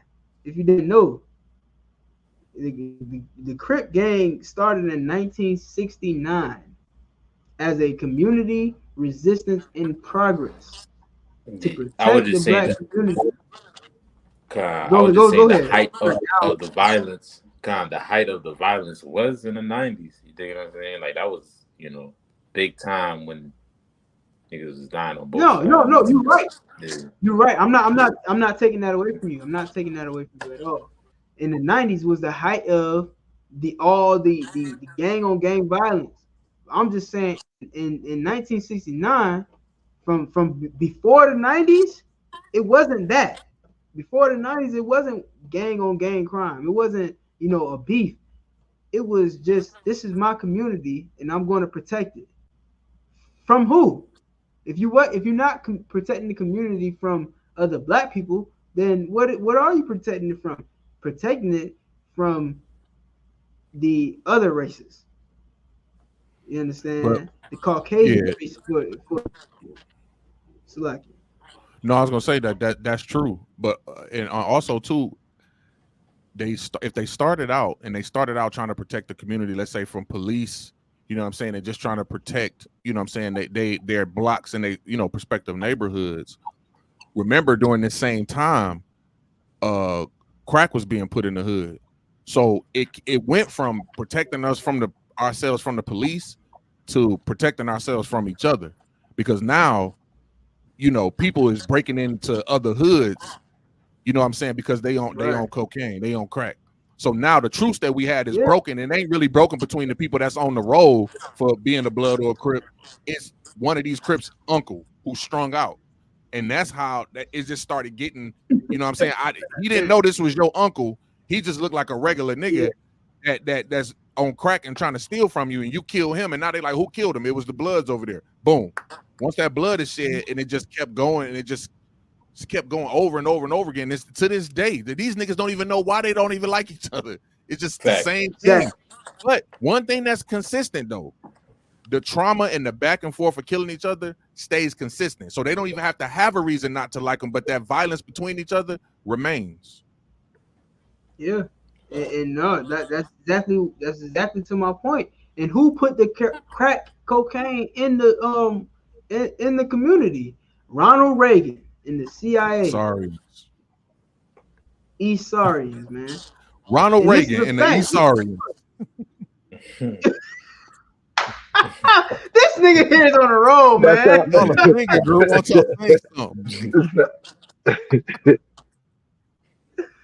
Oh shit. Go ahead, Salaki. Nah, I don't know if I'm late to the party, but it sounds like Hell Melvin and the Blue Notes. Yes.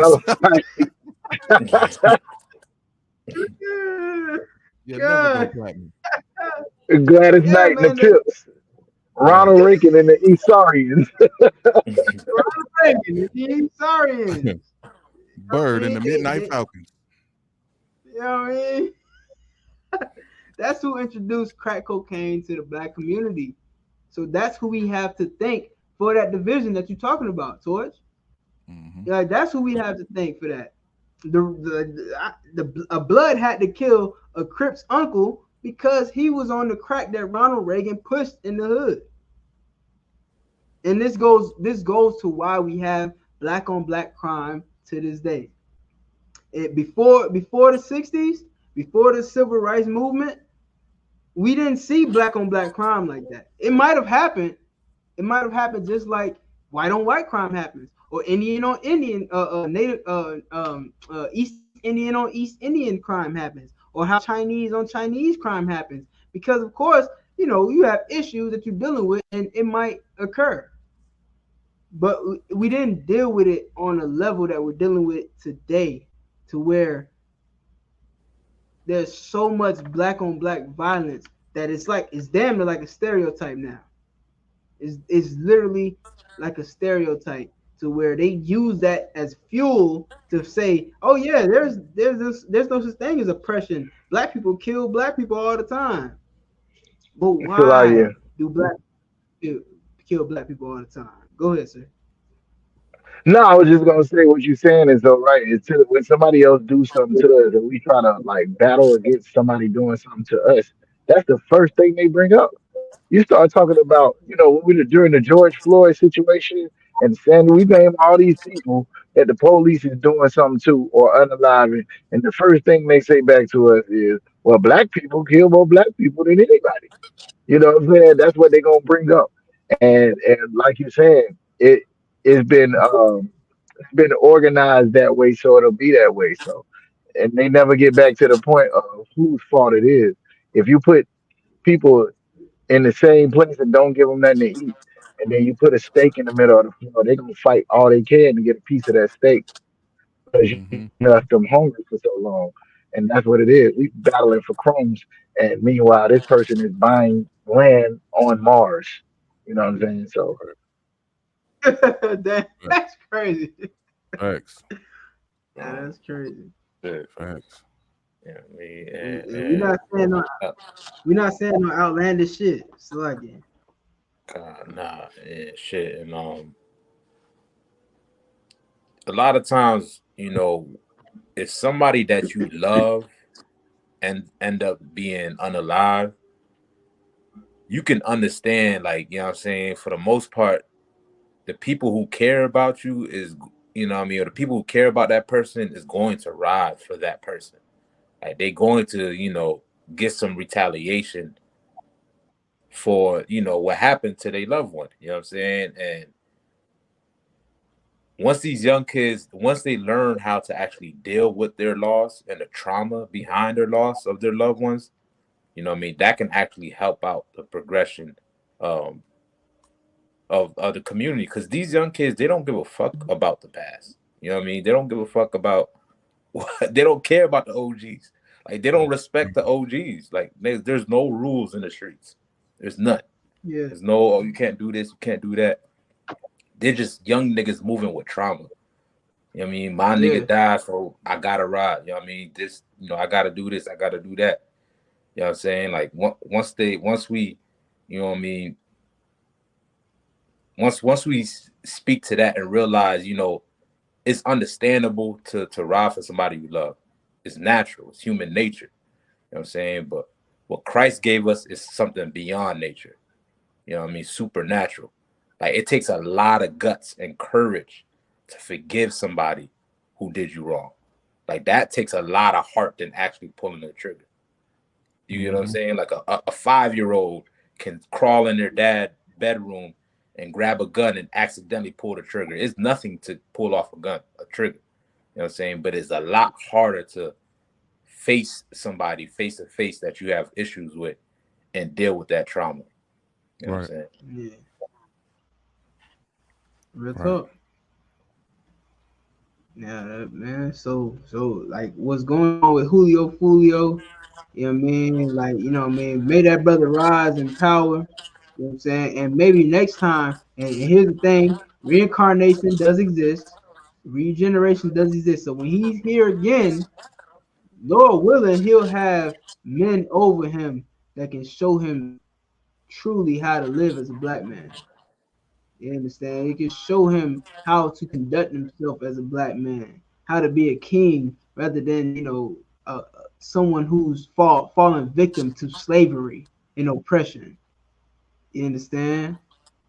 So, listen, Lord willing, next time that brother is back, Lord willing, we get the kingdom before then. Lord willing, Christ cracks that sky, comes down and soaks his garment in blood with the enemies of the Most High in Jerusalem. And, you know what I'm saying, we get the kingdom. And Julio Foolio will live a life meant to serve the Most High. You understand? That's what my prayer is. I mean, that's what my prayer is for all of the fallen, all the blacks, Hispanics, and Native Indians that have ever, tasted death in this place. That's my hope and prayer is for. You know what I mean? But I ain't trying to be long-winded. I also wanted to point this out right here, this video right here. We ain't got to play the video, but I stopped it right here for a reason. If you look at this, this is a young woman right here. This is a young woman that's getting arrested as well. So the point of me bringing that out is, yeah, she part of it too. I know. She part of it too. Yeah, I know she got her. I know she eventually she got arrested. They show her getting arrested in the video. Well, I mean, up to this point right here, yeah, to this point, because they took them both from the house. Yeah, as a lesson, it ain't just dudes out here that this is happening to. Just in case anybody got that twisted, it's the young women out here doing the same thing, and they go under the radar a lot. Everybody, want to turn up, and you bringing all the females through, and some of them dropping the location and setting you up, man. Like it's an epidemic for real. It's happening. Yep.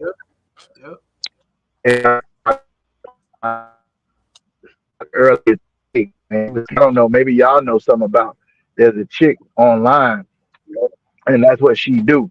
She was basically doing the same thing to the ops hood, getting with them. You're in the Matrix. That actually started to, unalive her family member. So she would be like, "Hey, y'all watch what happened next." Somebody would end up. Somebody would end up dead, and she pop back on like, "Yo, I told you. Wait and see who location I'm gonna drop next." Then she popped, and then now she popped it back in like, "Yo, they done murdered my mama. They done took my." Yeah, that boy deep in the Matrix. Yeah. Driving under a mountain. Yeah, but them women, they definitely in the game too. So don't get fooled. You know what I'm saying? You out there and you buying women drinks and you trying to get to know somebody and then know that this is she a stick-up girl. You know what I'm saying? Like you got to be careful because ain't no worse than that, man. Ain't no worse than that. Yeah. Always stay on guard with these women, and this is why I thank Commander Junior Hunter and the ISBK so much. You know what I'm saying? Because of course, like if I wanted a woman, I could get one right here in the school who already made the commitment to change her life for the better. But it also taught me that these women in the world, there's nothing wrong with the women that's in the world. There's the women that are still stick up girls and goddamn, setting niggas up or whatever they might be doing in the world. There's nothing wrong with them, but the UPK taught me to be more cautious with those women and not let my guard down with women in the world. Court these women. Don't trust her so soon. Win her trust, or not even win her trust. Salaki, that's a bad way to put it. Let her win your trust is a better way to put it. Let that woman win your trust because reputation has it. Women are not trustworthy. And that's not for these sisters in the school, in the UPK. These solid ass sisters that's in the UPK.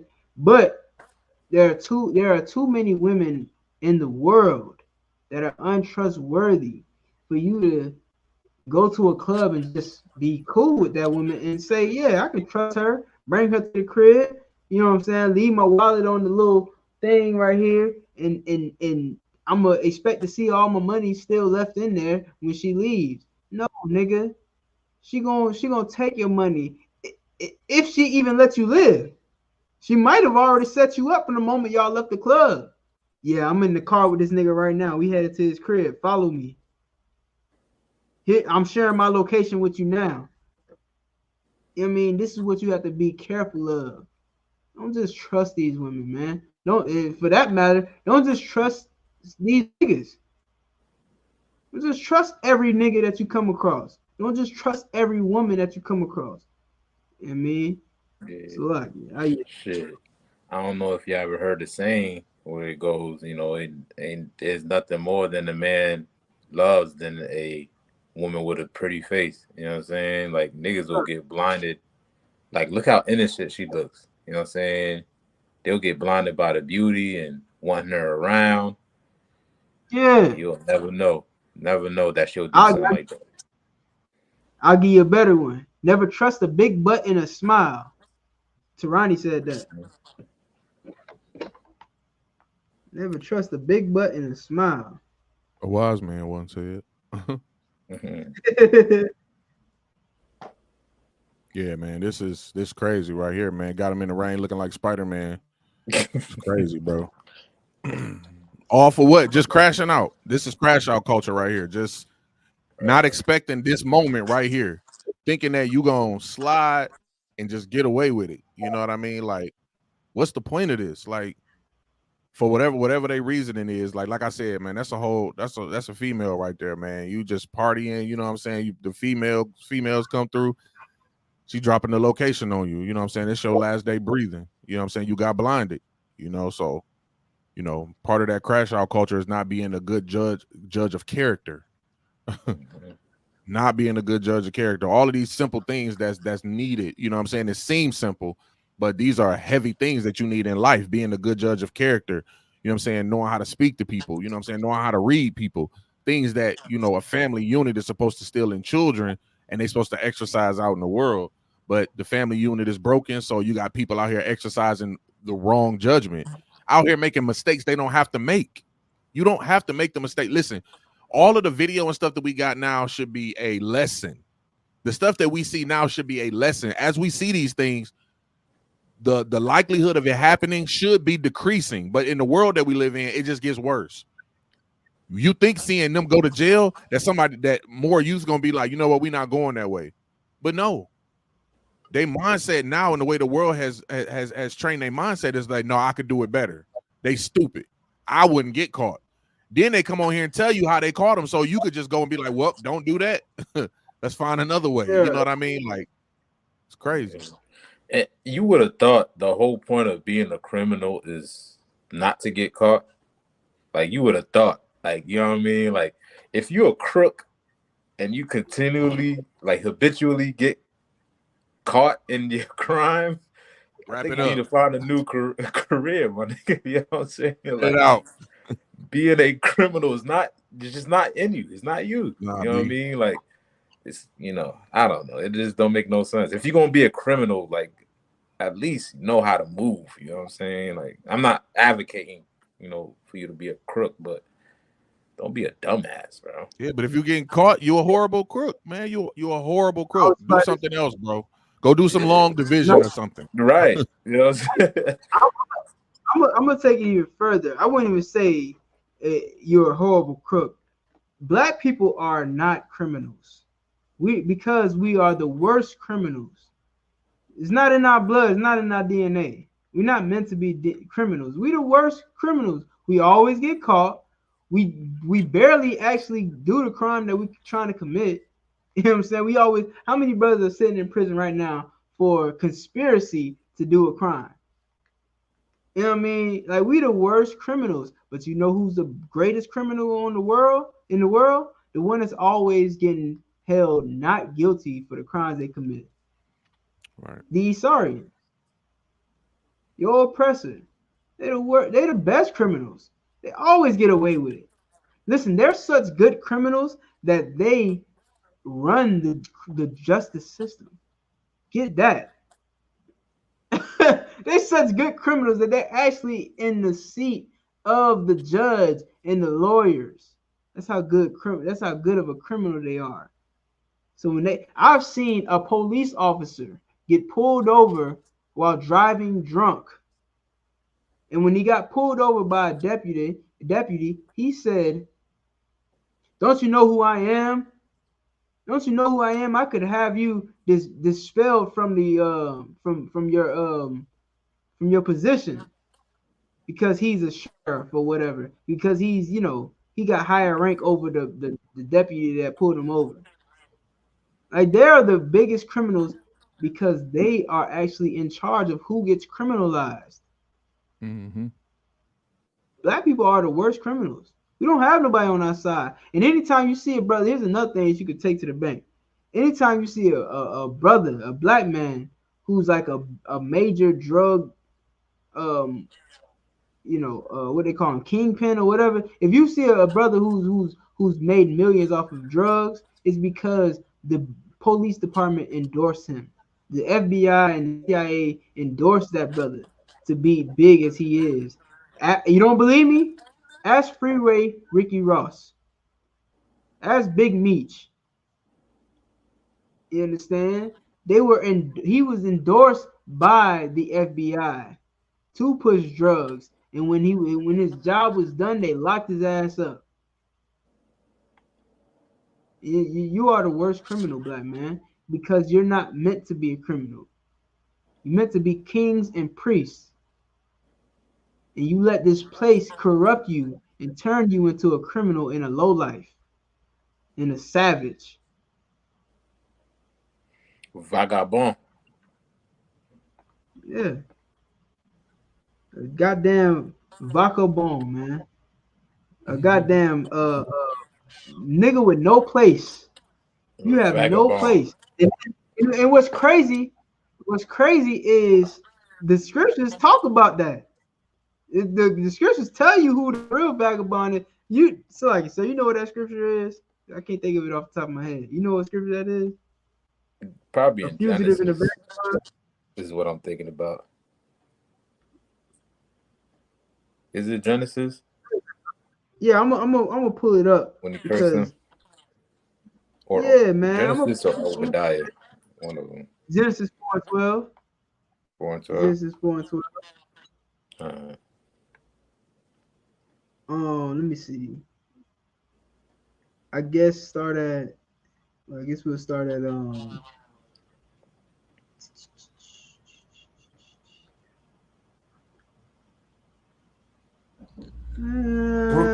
Soup. I mean, we can start at 11, right? But just for context sake, it's talking about Cain. It's talking about Cain when he slew Abel. You understand? And what you'll realize in reading the Bible, which is why you should get in class. If you listening to the sound of my voice and you're not in the class in the Israel, if you haven't already been to a class in the Israelite School of Universal Practical Knowledge, then this is why you need to be in class so you can know these things. You know what I'm saying? UPK got the secrets of life. You don't even know that there are secrets out here, and you don't know them. You should be in class, man. Do I need to read it or do you got it? I got it. Go ahead. Genesis chapter 4, verse 11. And now art thou cursed from the earth, which hath opened her mouth to receive thy brother's blood from thy hand. Verse 12. When thou tillest the ground, it shall not henceforth yield unto thee her strength. A fugitive and a vagabond shalt thou be in the earth. Right. You understand? Let's talk about Adam. Let's talk about Adam's sons, Cain and Abel. In the same spirit that Cain had, to where he was a murderer. You know what I'm saying? Where he unalived and deleted his own flesh and blood brother, Abel. You understand? It's calling him a fugitive and a vagabond. That same spirit lives in your oppressor today. You understand? Because, and I might give you a whole goddamn Bible lesson right here, because truth be told, newsflash, the white man is technically your brother. The white man is your twin brother, Esau. If you black, Hispanic, or Native Indian, your forefather, your great forefather, whatever, Israel, Jacob, was a twin to Esau. You understand? And just the same way where Cain slew his brother, Esau sought to slay his brother Jacob. It's the same spirit. which is why it also says that you are of your father, the devil. You know what I'm saying? He was a murderer from the beginning. The beginning it's talking about is in Genesis when Cain slew Abel. It's the same exact spirit, even though that wasn't the same man, even though that wasn't the same person, it was the same spirit that was on Cain. The same spirit that was on Cain was on Esau as well, and it dwells in your oppressor today. You understand? And Salakia, I know this ain't the Christian News Network or nothing, but at the same time, the Bible is true. And what it's telling you is that these are your enemies, man. And it's just naturally in them to unalive you. It's naturally in them to unalive their brother Jacob. You understand? Like, I don't know if I was responded on that. Nah, you 100%. Straight up. You know what I mean? And when it says when it says when till it's the ground, it shall not henceforth yield unto it's like my bad, hold up. Cried unto me from the ground, and now art thou cursed from the earth, which hath opened her mouth to receive thy brother's blood from thy hand. When thou tillest the ground, it shall not henceforth yield unto thee her strength. A fugitive and a vagabond shalt thou be in the earth. That's what Esau is today. That's what these white people are today. Fugitives and vagabonds, man. Vagabonds. Meaning you don't have a place to live. You always on the run. This is why Esau has dominated so many territories. Because they don't have a home. They don't have no, like, you can say, like, just, you know how they say to us, if you don't like it here, go back to Africa. If you don't like it here, go back to Mexico. If you don't like it here, go back to wherever the hell you're from. They don't have a place to go back to. Because they're fucking, excuse my language, they're vagabonds. They don't have no place to go. You could tell them go back to the Caucasus Mountains because they're Caucasian, right? But guess what? They're not from there either. It's not their original birthplace. Who wants to go there? Who the hell wants to go to a goddamn cave in the wall? Literally. A cave in the mountain. Who wants to go? Who wants to live there? Nobody. But that's where they came from. But they ain't their original birthplace. They don't have a goddamn birthplace. Even where they were born, they ran away from it. When Esau was born, he ran away from home. And the whole time he was gone, he was plotting on how to unalive blacks, Hispanics, and Native Indians. That's the truth. This ain't make believe. This ain't fairy tales. That's what actually happened. That's called history. These people are fugitives and vagabonds, meaning they're criminals and they don't have nowhere to go. But we, the criminals, we commit more crimes. Who the hell influenced black people to commit crimes? If you go, again, we've been saying this the whole show. If you go back to the 60s, you go back to the 1960s, before Michael King in the civil rights movement, you understand, black people that weren't committing crimes against each other. We barely committed crimes at all. You understand? We had thriving societies. You go back to the 20s, you had Black Wall Street, Tulsa, Oklahoma. They called it Black Wall Street because every business that you ever needed in the black community was there. You had movie theaters, you had doctors, hospitals, you had lawyers, you had all type of business, barbershops, every single business that you could think of was in the black community. That's why they called it Black Wall Street, because it was wealthy. You understand? And we shared the dollar. It took a whole year, a whole 12 months for one single dollar to leave that black community. It took a whole 12 months for $1 to leave the black community, What does that mean? That means that they were passing that dollar around, business to business, person to person, within the black community back then. You understand? You know what that means for for every generation after them? It means that their generations after them have something to look forward to. They have an inheritance to inherit. They have, businesses to inherit. They have property to inherit. But because of integration, we lost all of it. Where are your black businesses today? You might have a few here and there. I got a couple, but we were booming, man. Here's another point. Imagine if Michael King, and if you don't know what I'm talking about Martin Luther King. His real name was Michael. He lied about that, just like how he lied about his speech and plagiarized his speech. But Michael King, if he would have took the bus boycott and said, "Listen, black people, we need to build our own bus business. We're never going to get back on a white bus ever again. We're going to make our own bus. We're going to employ our own drivers, and we're going to take over the bus. Because who rides buses more than black people? Nobody. So if we would have said, "Hey, we're gonna create our own busing business, so that we can ride, and nobody's gonna tell us to get to the back of the bus ever again," you know what would have happened?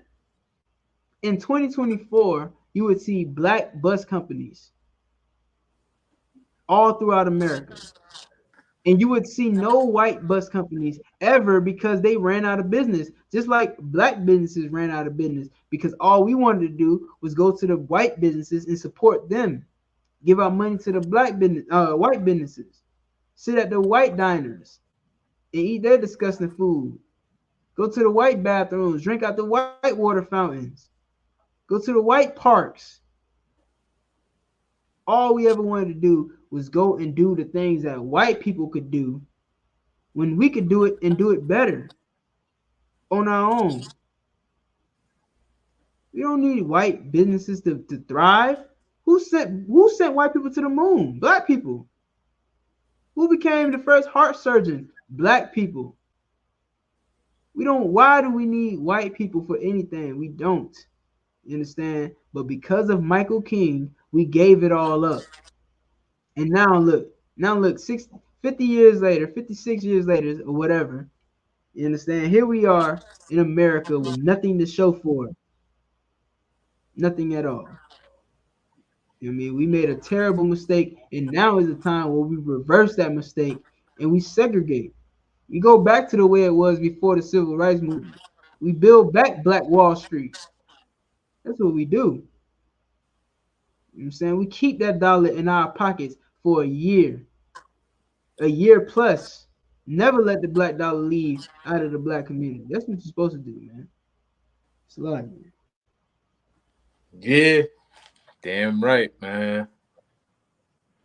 Shit, we got 2 minutes left, man. We're gonna have to wrap it up for everybody that's tuning in. You know what I'm saying? The water for everybody tuning in. Today's episode, man. You know what I'm saying? If you haven't already, hit that subscribe button. Tell a friend to tell a friend. We're going to be here every Tuesday, 9:30 p.m. on the dot to about 11:30 p.m. on the dot. That, you know what I mean? Hit the like button, all that. I am Priest Officer Itazab. We got Tawiz the Prince, Wise Man Mad Lapayad, The Torch. Shalom. No. We're going to play the outro. We're going to play the theme song.